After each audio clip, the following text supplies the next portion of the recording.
Hey, Phantomaniacs, welcome to part 2 of the Great Toylanta Adventure. You may be wondering, why am I looking at these eyeballs? This is my Mad Balls backpack. This has become my new convention backpack. It's just the right size. It's got, plenty of space all the way around. It's one big pocket, which I prefer because usually when you've got like multiple pockets, it's not as good. So I love this backpack. I had the opportunity to buy a second one on Mercari for a pretty reasonable price recently, and I should have done it because someday this will wear out, and I'll be sad I don't have another one. But anyway, let's take a look at what I found at Toylanta. Hopefully you watched Monday's video, which was just a shot of things happening at Toylanta, but this is the follow-up. This is what I actually got. One of my favorite vendors that we ran into there, Destro's Toy Den, got the branded bag. Very smart, because now they get a shout-out on the follow-up.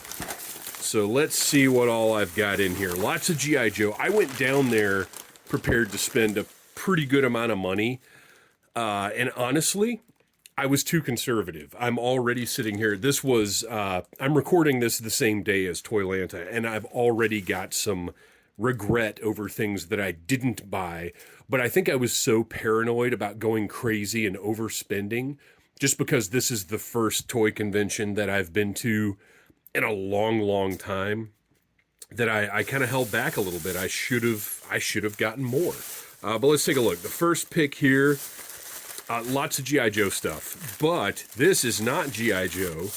This is Faker. Now, I have Masters of the Universe Classics. I have got most of them. There are a few holes in my collection, and Faker was one of those missing pieces because I had Battle Armor Faker, and I gave that one to Mr. Bo Brown, who is a Masters of the Universe Classics completist.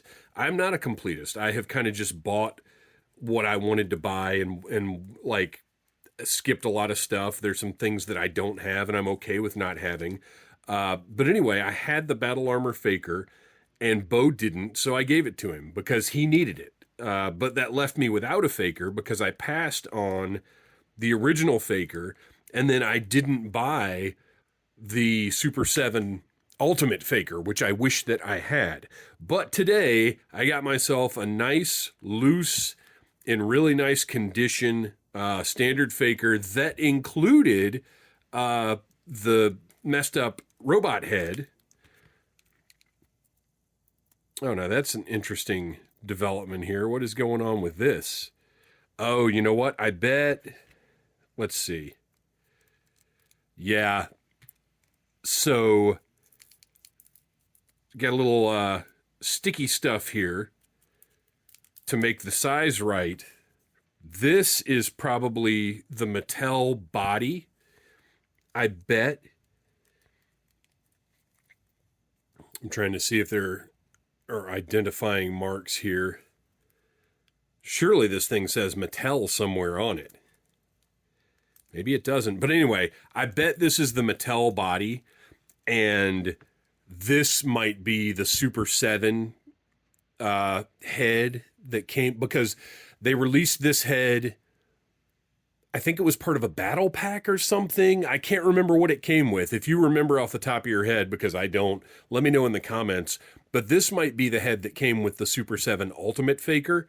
So it didn't fit on the Mattel peg. That's entirely possible, because this head fits nice and snug on that peg, and this is the one I'm going to put on the shelf. So that works out just fine for me. And look at how nice this is. So you can see the blue skin tone, and then around his eyes, he has the dark kind of spray there. I'm very happy to have this guy finally. So he's going to go on the shelf, and I'm one step closer. They had a couple of other classics that I need, but he's the one that's like, it's really bothering me that I don't have Faker. So anyway, that was not my first purchase, but the first thing you guys are seeing. We'll get that little piece of tape out of here, and that very cool, great looking head, but that's going to go in a drawer. All right, now it is time to move on to some G.I. Joe purchases. I got the Super Trooper. This is one, and I believe everything that I bought today follows my rule, because I've been rebuilding my vintage Joe collection for a couple of years now, and I try to follow the rule of only buy stuff if it's something you had when you were a kid. Now, I've not always followed that. There have been quite a few purchases where I've been like, this is too cool, I got to get it. But I did have Super Trooper when I was a kid, which is, this is really funny. He's got Maggie Simpson arms, or Maggie Simpson snowsuit arms. I had Super Trooper when I was a kid. Man, he's in really nice shape. Look at, all of these need to be cleaned up. That goes without saying. But so many times the nice vac metal is all worn off and gross and doesn't look good. And all of his other paint looks nice. Everything else here, like very little wear on this guy. He's going to need a new O-ring, which is fine. He's great. And then his gear, still pretty shiny. Looks good. Again, needs to be cleaned up. But I got to say, like, looking pretty darn good for a Super Trooper. Very happy to have this guy. He was one I wasn't sure I'd get because he tends to be very expensive. And even the expensive ones aren't in great shape. But this guy's in really nice shape. I'm happy to have this. And like I said, it was one I had when I was a kid. And has the file card, which I'm not as concerned about file cards. Like, it's neat to get them when I can. But it's not a deal breaker if a figure that I want doesn't have the file card. All right. So this one's dumb. This is the third Airborne that I have bought now because if you listen to Audible Interlude, a G.I. Joe podcast, which you should, it's available the first Friday of every month, wherever you get your podcasts. If you listen to Audible Interlude, you'll know that I have had a little bit of a learning lesson going on with Airborne because there are several different toolings of Airborne. And his chest and his arms are different from version to version. He's got a different crotch piece from version to version. Some of them, this space, which is where you pull the legs out to change out the O-ring, that space is very, very narrow in some of them, and I actually don't know which kind this is. So that piece will break off more easily. So I've gone through a couple of chests, but this guy looks great. The paint on him looks great. He's still got his insignia over here. No loss on the hair, the eyebrows, or anything. He's in really, really nice condition. So he was a bargain, and I was on the lookout for a new Airborne chest because with all of the pieces that I have from the ones that have broken or didn't work together or whatever, I knew I'd be able to put one together if I just had a new chest.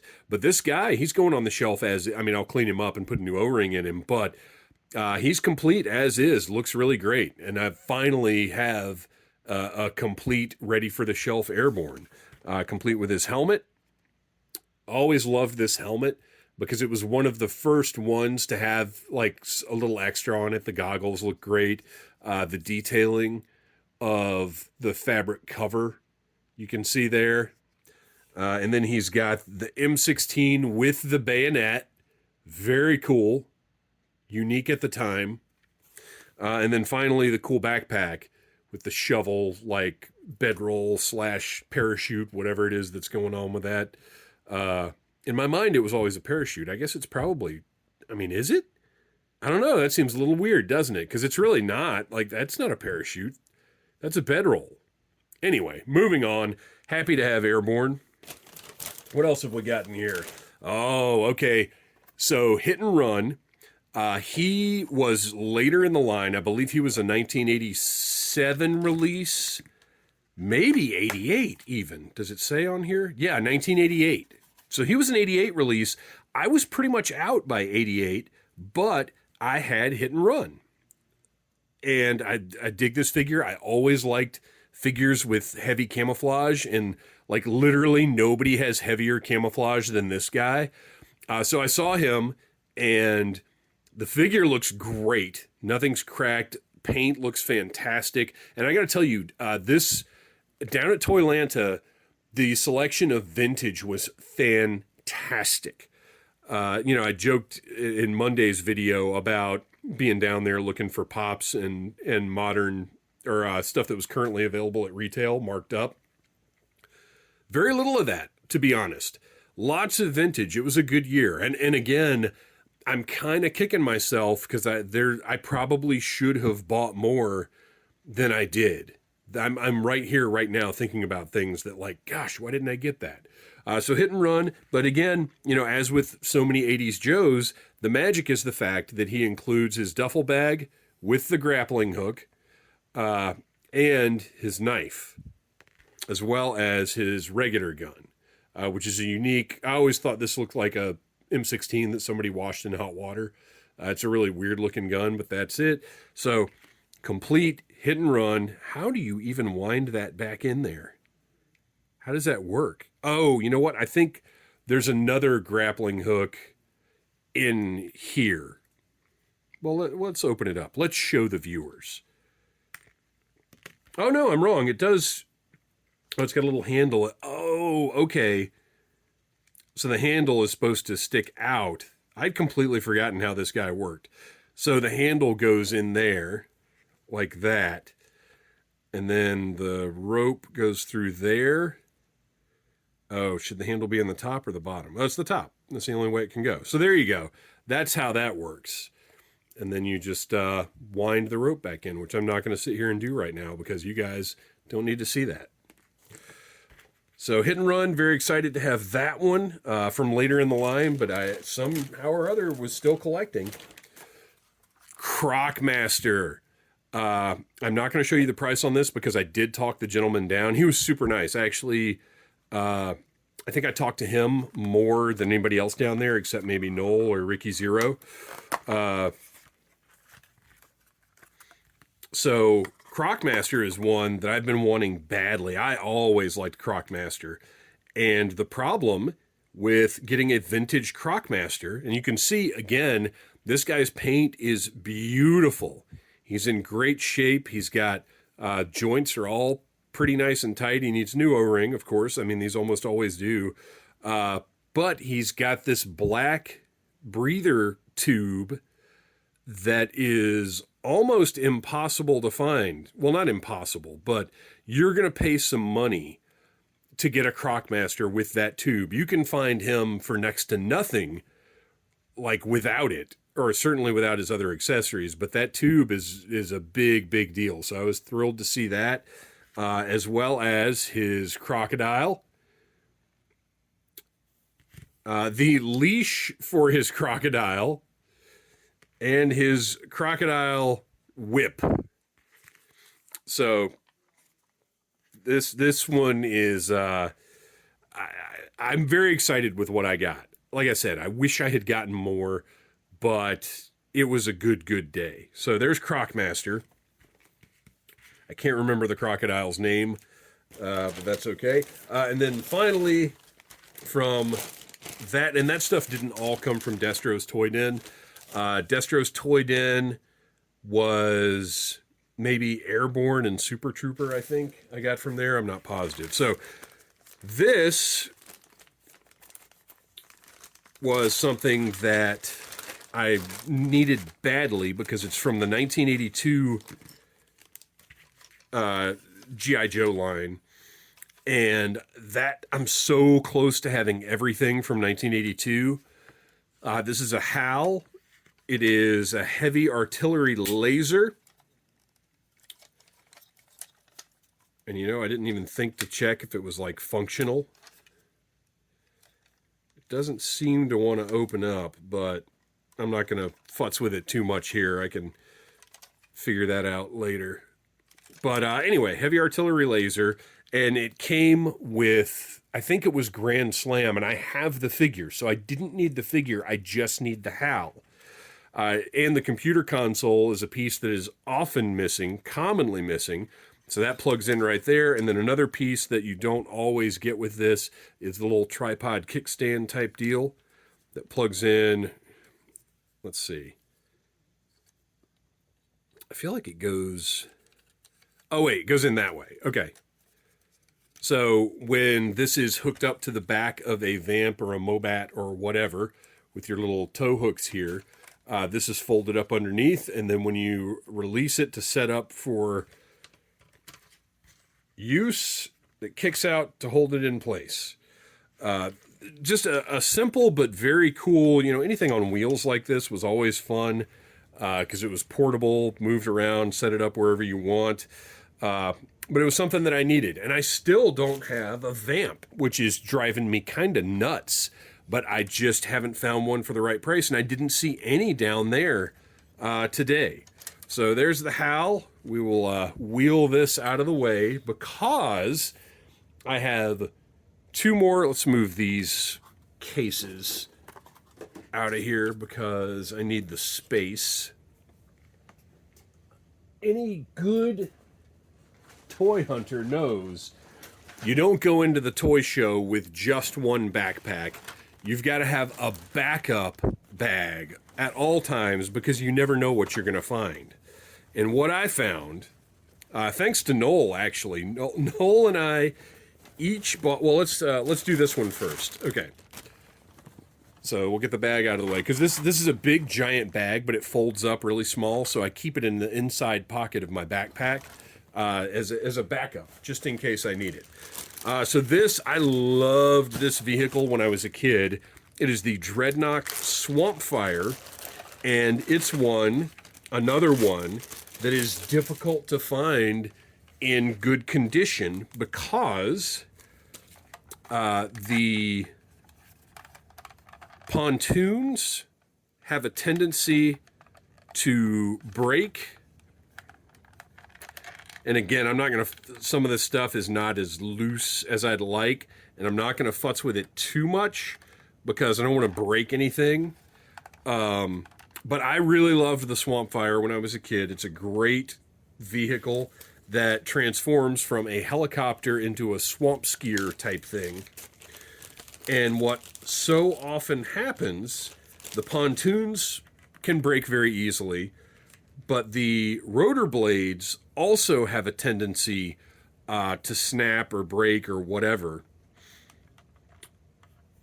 So let's see if I can remember exactly how these, yeah, there we go. And they also will warp or bend, so they'll just be all droopy. And nobody wants a droopy rotor blade, but this one, look at that. Beautiful. And then finally you've got your front gun. Now this did not include a pilot back in the day. This was a separate vehicle on its own. But I believe Xandar was the one that I had piloting this most often. But look at that. Beautiful. It's got the little turning propeller in the back as well. I was a big fan of this vehicle. I like the way it looks. I like the colors, everything about it. And I like the multi-purpose nature of it. So just a cool dreadnoughty vehicle that looks great, and I'm excited to clean it up and put it on the shelf. But look at that! Look at those rotor blades, just wonderful. So there is that, and then finally, the big boy, the one that is honestly kind of funny that I even got, because if you follow along on Audible Interlude, you know, or I think, you know what, I can't remember if we talked about it on the show or if it was a pre-show conversation that we had, but whatever the case, I did not remember having a Mamba when I was a kid. No recollection of it whatsoever, so it was not on my list of things that I needed. Well, okay, let's see. Oh, here are the flyers that indicate where this came from. Okay, there's a Gwinnett. I'm going to put this over. Gwinnett Toy Show at Legion Post 251 on May 21st. If I'm off, I'm going to that 100%. Sponsored by Retroville Toys and Collectibles. So this, let's see. Oh, Joe Fest. I will be at Joe Fest. We are currently under the impression that Audible Interlude is scheduled to do a panel at Joe Fest. And then, let's see. Oh, Robo Skulls. Okay, so these are just flyers. I thought this was going to identify who I bought this from. Maybe it says right there, toy. Let's see. I don't mind you guys seeing the price. Honestly, I wouldn't mind you guys seeing the price on anything. I didn't go out of my way to show it, but like $45 for a complete Mamba, not bad. What is that, toy? I don't know what that says. But anyway, the guy was really nice. Everybody down there was nice. I didn't run into anybody that I felt like was like trying to take advantage of people or anything. So that was cool. So anyway, Noel bought a Mamba for that price. And I was like, oh man, that's really cool, because what happened on Audible Interlude is, as I was going through old Christmas pictures that my mom had given me, I discovered, ooh, that's, okay, so you can see this is pinched together and kind of bent to the side a little bit. I'm going to heat that up and see if I can get that straightened out just a little bit. But not too bad, not too bad. Not especially not for that price. So anyway, Noel was like, I got a Mamba for $45. I was like, oh, that's a great deal. And now I know, and knowing is half the battle, that I did need a Mamba, because going through old Christmas pictures, there is a Mamba sitting on top of a mint, well, mint, nobody said mint in box back in the 80s, but a mint in box Mamba sitting on top of our gigantic floor sitting wood panel television. And I was like, well, apparently I did have the Mamba when I was a kid, and I just don't, for whatever reason, didn't remember it, which is crazy because, as many of you may know, purple is my favorite color. I love helicopters. Like, they're one of my favorite types of vehicle. And this thing is pretty awesome. So it blows my mind a little bit that I didn't remember having it. But, you know, that's what happens when you get old, I guess. Although I can't even blame that on being old, because I never, if you'd asked me 20 years ago, did you have a Mamba when you were a kid? I would have been like, no, I don't think so. So we've got the tail fins. We've got the exhaust assemblage. I've got a bunch of missiles and rockets and whatever else. And we've got, let's see if I can remember how this thing works. I guess I need to hold it below where these are going to spin. So two rotor blades on a helicopter. I mean, if that's not next level helicopter technology, I don't know what is. I'm definitely going to have to tighten this up some. But yeah, there you go. So I am going to, you can see the cockpits, the canopies are a little scratched up here. I'm going to hit those with some Goo Gone, and sometimes a little hit of Goo Gone will clear up scratched plastic. I don't know how or why that works. And then if that doesn't work, you can also use the spray that you use on scratched CDs will also sometimes take care of that. So this guy needs to be cleaned up, but there you go. The Cobra Mamba, now part of my collection, and I'm quite happy with it. Oh, there we go. Oh, look at that. Look at that bomb drop mechanism. How cool is that? I'm telling you guys, I don't remember. Look at this gigantic bomb that goes in there. Well, I guess. Okay, like that. And then you fly over the Joes, bombs away. I don't know how I don't remember this thing, but I don't. So there you go, you guys. I had a blast at Toylanta. I can't wait for Joe Fest. I kind of want to go back down to Toylanta tomorrow, but I'm not going to because I just can't justify it. It's good to be back at conventions, back out having fun, talking to people. Hope you guys have enjoyed this little look at what I grabbed. And please check out Audible Interlude the first Friday of every month, and the Needless Things podcast every single Friday, except for when there's an Audible Interlude. Please like, subscribe, share, tell your friends about Needless Things, and maybe I'll come back and show you if I manage to fix this Mamba up a little better. Thanks for watching, you guys. Smash that like button if you like Needless Things.